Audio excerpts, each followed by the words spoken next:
Good afternoon, everyone. This is Shivam Datta, founder and CEO of AlmaBetter. I welcome you all to today's Ask Me Anything session. So, as you all know, this is an integral part of our Learn and Return program that we offer here at AlmaBetter. Every week, a distinguished member from the data science community connects with our students to enlighten them about the real world requirements of the industry. We truly believe that these sessions are extremely valuable, and students who are enthusiastic about entering the world of data science should pay utmost attention to the advice of the guests. Right. So, with that being said, let's welcome our guest for today, Mr. Deepesh Singh.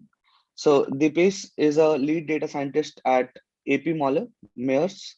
Maersk is a integrated shipping company that provides services like supply chain management and port operations to more than 130 countries globally. Deepesh did his bachelor's in civil engineering from NIT Silchar. Post this, he did an executive program in business analytics from IIM Lucknow.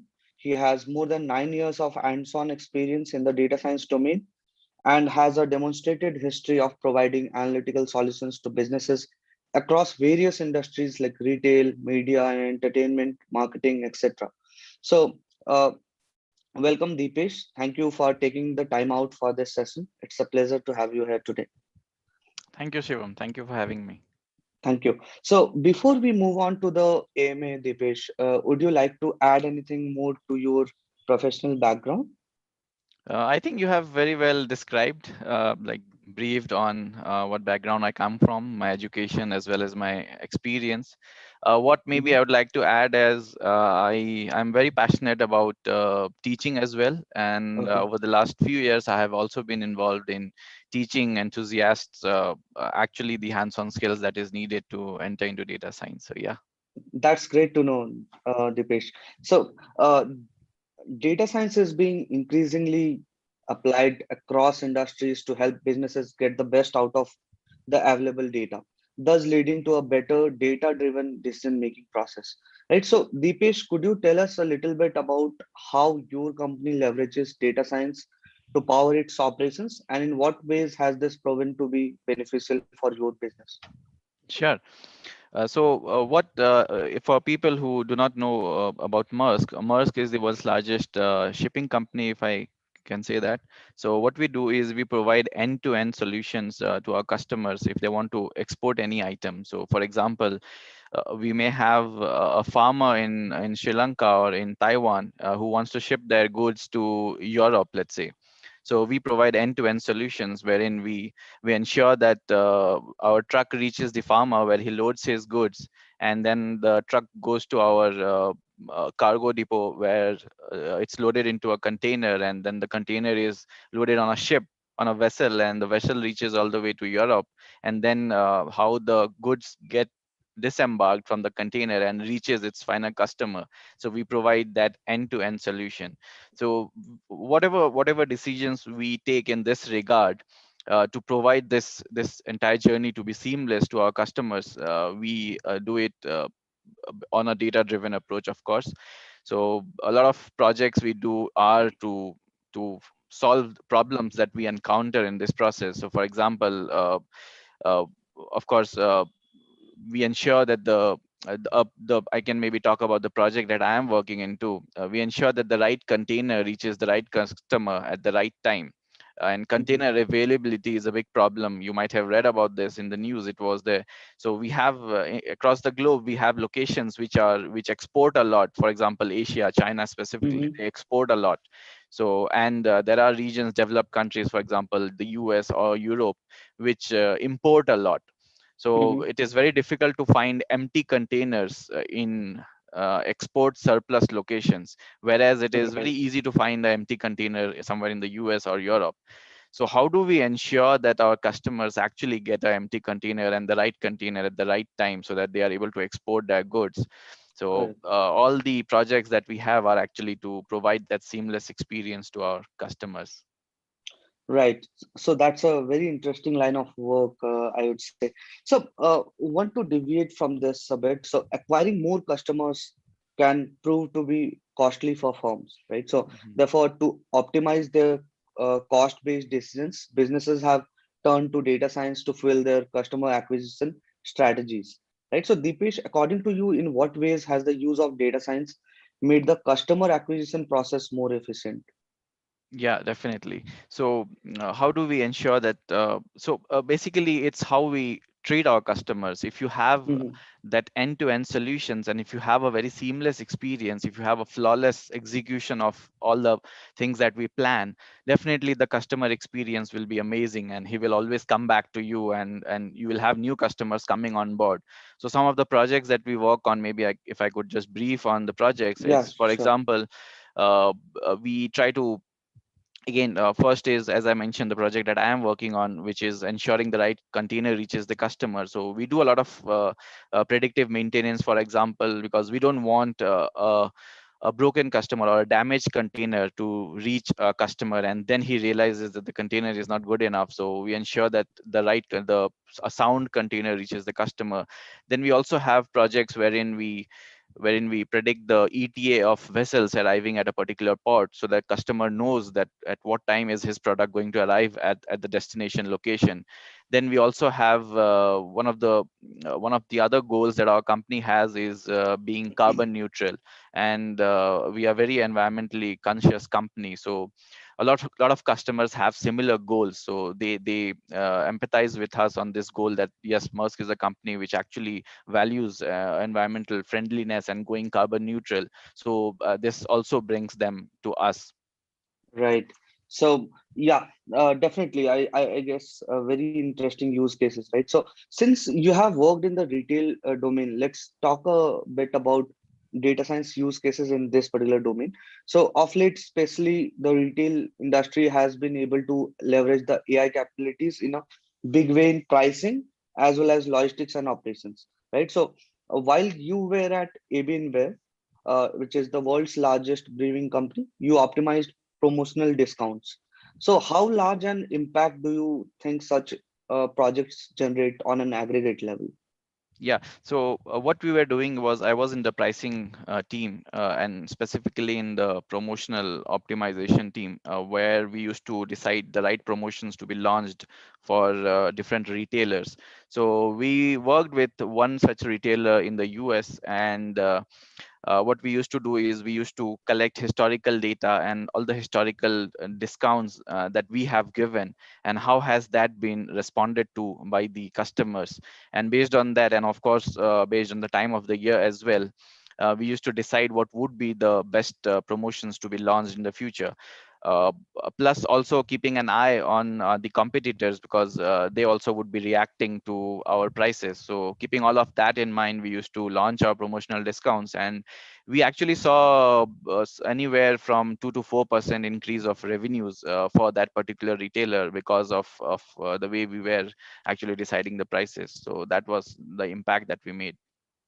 That's great to know actually. And 2 to 4% on the entire revenue is a very no big number, right? Yeah. So especially when you are just optimizing the pricing, right? So not changing any of the product for features and all, Yep. right? The data science industry, experienced a exponential growth in the last decade, right? As you have been in the industry for a while now, you have not, only witnessed this growth, but have also a part. You have been a part of it, right? So, with that in mind, where do you think the data science industry will reach in the next 10 years, let's say? Okay. Again, 10 years might be a very long time given the way things are moving. We have things changing every year or so. But yeah, in the near future, so I have seen the industry evolve from being a service. So earlier, so 5 years ago, data science and analytics used to be a service. And I come from a analytics consulting background, where we used to provide solutions to our customers. But now what I see where the industry is headed is it's moving away from being just a service to being actually packaging the entire solution as a product, because services, they often require a lot of monitoring. So a lot of overheads are involved when you provide a service, but when you sell something as a product, the overheads are very minimal. So I think that's where in the near future, and actually you would already see that a lot of companies have started working on products which actually have analytical solution. So that's where the industry is headed. And also I would like to say, uh, all the models that we have, they are actually moving to the cloud now, given the benefits of having a cloud, the scale of data that they can manage, of course, and the ease of access to cloud. So that is also something which is ongoing, and obviously in the next few years we would see a lot of data science applications permanently move to the cloud. Right. I guess, yeah. So a lot of cloud-based applications, as well as products which are uh, totally cloud based, right? So Yeah. these are the areas wherein we'll see much more growth in the coming years. Uh, uh, to all the attendees and the students that have joined in, I would request you to put your questions on chat so that we can take them up. Um, okay. So we we have got one question from Akshay. So, with container shortage already happening, how badly did the Suez situation worsen it, and how quickly can we bake in such anomalies into our models approaches? So, a very good question, I would say, Yeah, so that's a very Deepesh. good question, Aki, again, given the recent time. So, of Hmm. course, we had, I think our company had around 30 ships which were actually stranded due to the Suez Canal, the Ever Given ship, which was, of course, stuck in the middle. So how did that worsen the situation? Of course it did. So all the models, as I said, which we had, which predicted the ETA of arrival of the shipments, they of course went for a toss due to this, because the this Suez Canal issue, of course, delayed the shipments by almost a week, I would say. So some of our ships did take a detour. They went all the way below Africa, and then to US or to Europe. But of course, that did affect the model. And how do we have models which actually? So this is the next part of the question. How do we have models which take such anomalies and corrective measures?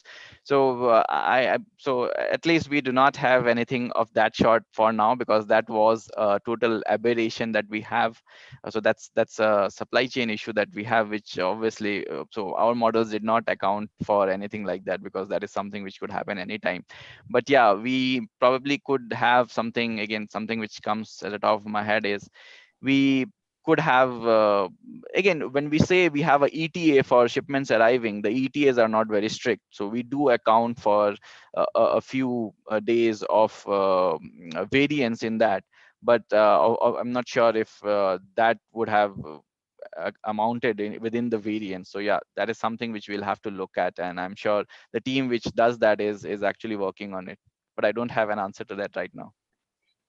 Yeah, I guess no, such one-off situations are rare, I would say, but yeah, there should be some mechanisms to, at least have the provision of manual inputs going into the model to, which is, finally being shown to the end customers, right? Okay, so guys, please please post your questions on the chat section, and we'll take them one by one towards the end, right? So we at AlmaBetter organize one-on-one mock interview sessions with working professionals every week for our students, right? So during the program, they interact with 50 plus mentors, and the intent of such sessions is to provide students learnings about how to structure their answers, how to conduct themselves in an interview, and also to learn from the experience of mentors in terms of how to best prepare themselves before they put their feet in the industry.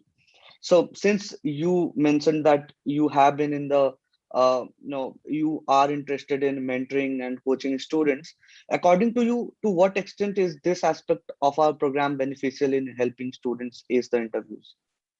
Yeah, I think this is a very good initiative, that having professionals who are actually working in the industry and have them talk on various topics. This is something which would actually empower the students a lot. So one of the things which I faced when I moved into data science, again, given my educational background, you might have noticed I do not come from a computer science background, so I too moved Right.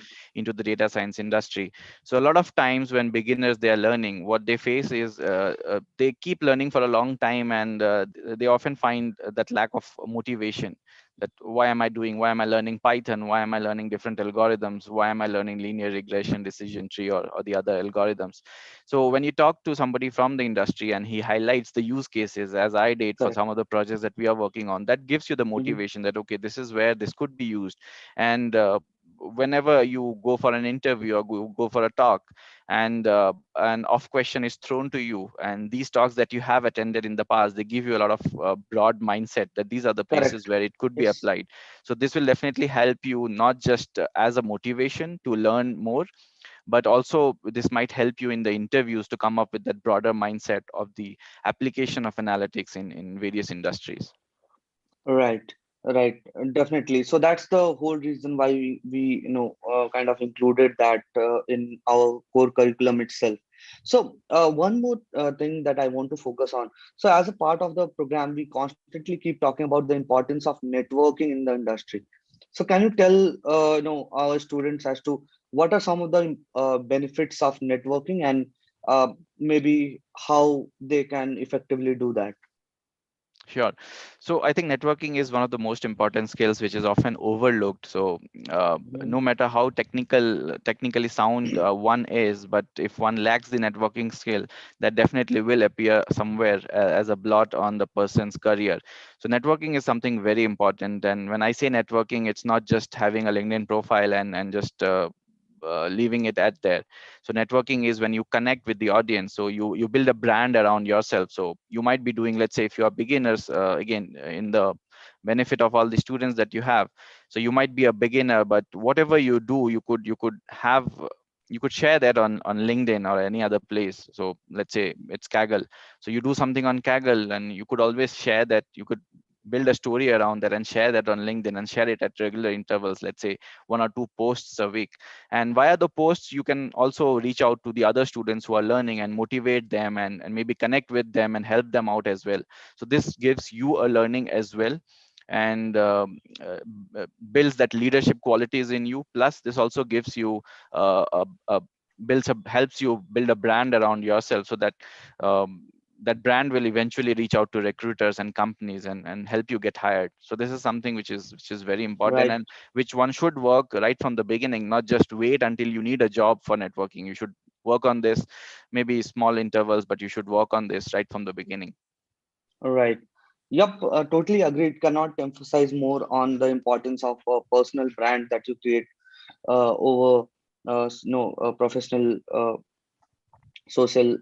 professional sites like LinkedIn, right? And yeah, so I guess we are moving towards the end of the session. So I wanted to talk in general about the education in our country, right? So education has been and continues to be expensive in our country. There are thousands of private colleges which kind of charge large amounts of money to students. Lakhs of students accumulate huge debt and do not even land a good job, right?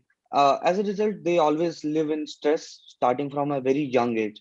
So I want to know your take on skill schools like AlmaBetter, who are providing risk-free, job-oriented learning with guaranteed placement, failing which students don't have to pay anything. Yeah, I think that's a great initiative. And actually, when I got the invitation to attend this session, I actually looked up and found the business model that you have, which is learn first, then earn, and then pay, which is quite good. Hmm. Actually, I have seen these business models run in the US and Europe, but never actually saw this in India. So I think this is a great initiative now that you guys have become pioneers in doing that in India. Congratulations to Right. you. And of course this is a great initiative for students, so you start learning and you don't have to worry about arranging the money for that, and you don't have to depend on anybody, your family or anybody else. And all you have to do is learn. So you learn, and once you get a job, then you pay. So and of course with the different interactions that you are bringing with professionals, so I think this is something quite amazing. Uh, Thanks for the acknowledgement, Deepesh. So I guess we have a few more questions coming from the attendees, right? So we want to take them one by one. So Akshay has asked, no, he wants to know more about route optimization done at Maersk to reduce carbon emissions? Yeah. So Akshay, again, I'm not in the team which does the route optimization, and again, I'm quite new at Maersk. But from what I have known about the team is there are different factors. So Maersk is an integrator of containers. So we don't have just let's say if a ship has some 20,000 containers, we don't have all the containers which have started at the same location and are destined to the same location. We will have a lot of intermittent stops in between. So the routes are also decided by the stops that we have. So we might have a container starting from China, then stopping, let's say, in Taiwan, and then stopping in Sri Lanka, then stopping, let's say, at India, and then again Dubai at some other location, and then finally reaching Europe or the US. So these intermittent stops are, of course, decided based on the shipments we have. So we might have some shipments which are destined to these intermittent stops. Plus, of course, the goal that we have of being carbon neutral in the next few years. So this is all that goes, and then we decide the exact route to be taken. And of course, weather plays a very important role there. Weather, and we saw the Suez Canal debacle. So these kind of incidents also play a role in optimizing the routes and deciding which ships will take which particular route. So it's to answer in brief, it's a very complex problem. So it is solved using a lot of data points, and of course, so Right. that's all the info I have on that. Yep. Hope Akshay got the answer. So, moving on to the next question from Raj. So he says that, okay, if we are not able to connect with domain experts, or somehow we lack that domain knowledge, how can we then engineer features, right? So no, uh, lack of domain knowledge is a problem in some cases. How do you tackle that while devising features? Yeah, so this is a very good question. If we don't have the domain knowledge, how do we actually do feature engineering? So a lot of feature engineering that we do actually, of course, is decided by the domain as well. But a lot of features that we do is often decided by the data that we have. So when you have the data and when you do a lot of uh, let's say what we call EDA, exploratory data analysis. So there we Mhm. see the interaction of different variables and how they actually interact with the dependent variable that you have. So those interactions, if you dive deeper in them and perform some hypothesis, so you start with a hypothesis and see if that hypothesis is backed by the data. So that also could be a very good way of engineering features, given if you, let's say, do not have the domain knowledge. Yep. Great insight, Deepesh. So we'll move on to the next question from Devashish.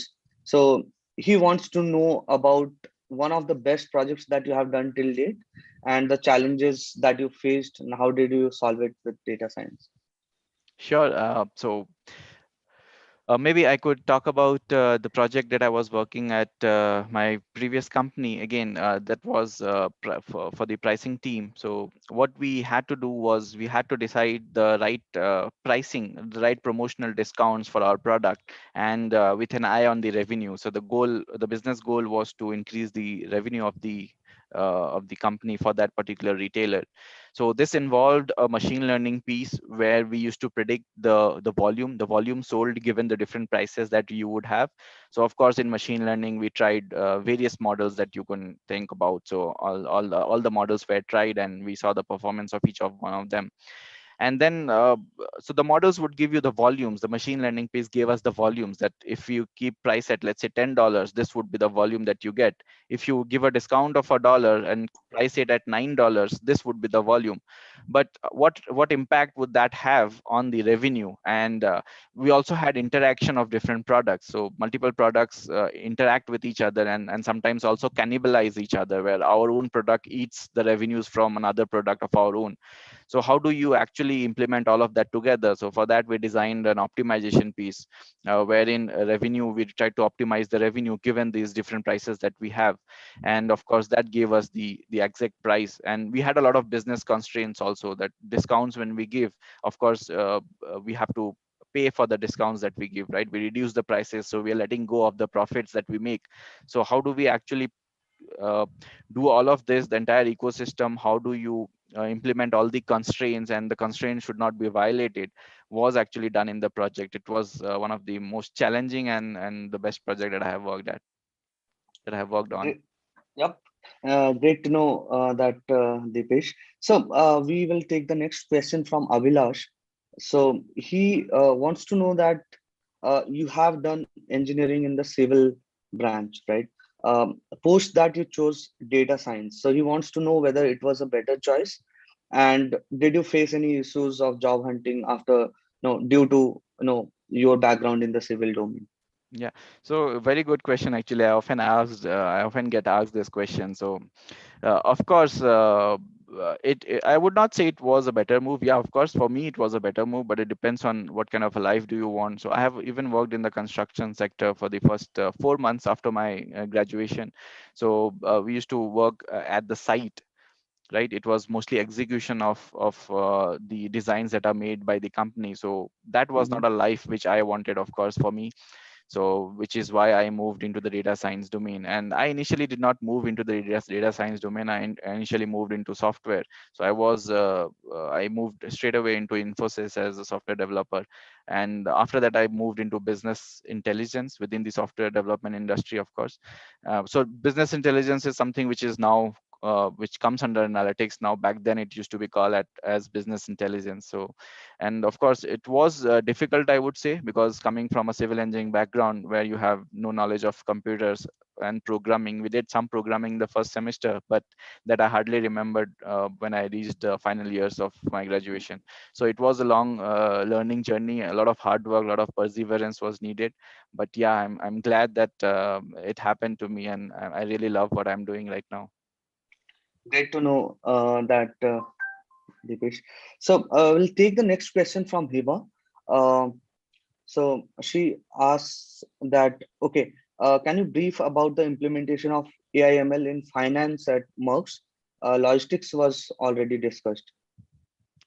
I haven't worked into finance at Musk, so I'm really not sure of the different use cases that are done in finance. I haven't interacted with the finance team Mm-hmm. yet, so I Okay. think that answer will have to wait for somewhere. Right, right. I guess Merck's is, more focused towards Yeah. employing data science capabilities in logistics and operations supply chain, Yeah, right? so Even if we must have some teams which would be doing some analytics into finance, but I'm not aware of that. Right, right, right. So no, that would not be the core, Yeah, exactly. focus. It Yes. would be, some, yeah. Yeah. Okay. Uh, I guess we have covered all the questions from our audience. Um, okay. So with that, we have now reached the end of the AMA session. So Deepesh, do you have any last piece of advice for the attendees? Some advice that you would want to give to your younger self at the start of the career? Yeah, definitely. So again, as I mentioned, when you're learning a skill, and I'm sure some of you must be coming from a non-CS background. So even for the ones who are coming from the CS background, because what we actually learn in data science are things which are somewhat different than what you learn in programming. Maybe programming is the only intersection between the two. But what I would advise is we should have that learnability, the attitude to learn things, because again, even now there are so many things which I have to learn on a daily basis, and the more I learn, the more I realize that I'm only scratching the surface. So we should have the right mindset, that learnability. Wherein we sit down, we persevere, and we learn something new, because this is something which is very vital in the data science industry. Things are evolving very quickly. Every few months we have a new technology, and things are changing, the way we do things are changing. So of course that mindset, the right mindset, the right attitude is what will decide who succeeds and who does not. So we should always have that right mindset. Yep. Thanks, Deepesh, for the wonderful advice. So, with this, we have reached the end of our session. Thank you so much, Deepesh, for this insightful session. And I Thank you believe for that your inviting me, Shivam. answers were extremely beneficial and enlightening for the attendees. And yep. So, again, it was lovely to have you here today, Deepesh. Thank you Thank so you, much. everyone. Thank you for having me. Bye. Yep. Yep. So, that was Deepesh, everyone. We'll meet again